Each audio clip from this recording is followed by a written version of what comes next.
Magandang araw mga bata. So ngayong araw na ito ay pag-aaralan natin ang tungkol sa pangalan at ang uri nito.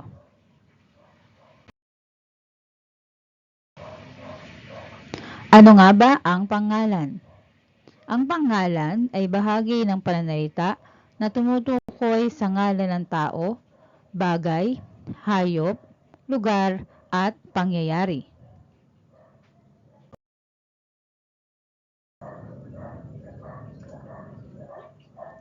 Mga halimbawa ng pangalan ng tao ay Teacher Jennifer.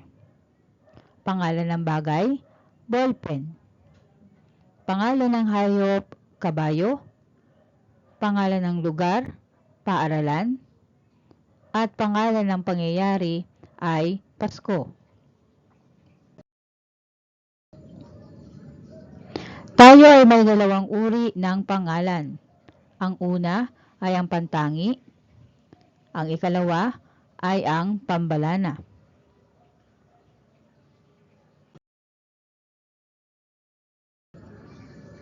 Alamin natin kung ano ang pagkakaiba ng dalawang uri ng pangalan. So, ang una ay ang pangalang pambalana.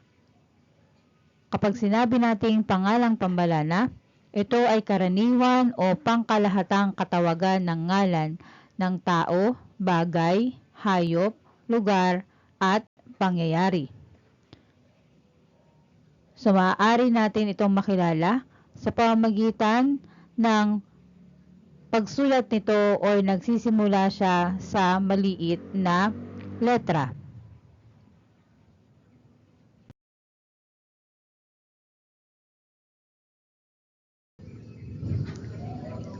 Mga halimbawa ng pangalang pambalana ay notebook, electric fan, guro, paaralan, at bayani. So kung mapapansin ninyo, ang mga halimbawa natin ng pangalang pambalana ay nagsisimula sila sa maliit na letra. So ang notebook ay pangkalahatang katawagan natin sa isang bagay, gayon din ang electric fan, at ang guro naman ay pangkalahatang katawagan natin sa tao, ang paaralan ay pangkalahatang katawagan sa lugar, at ang bayani ay pangkalahatang katawagan din natin sa isang tao.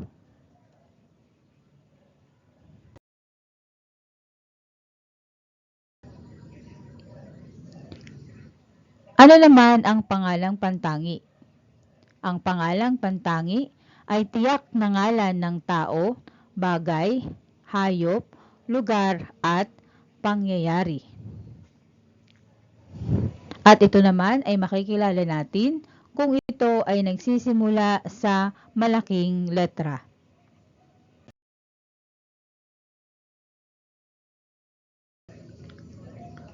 Halimbawa ay ang Aspen, Standard, Teacher Nick, Southville Elementary School, at Dr. Jose Rizal.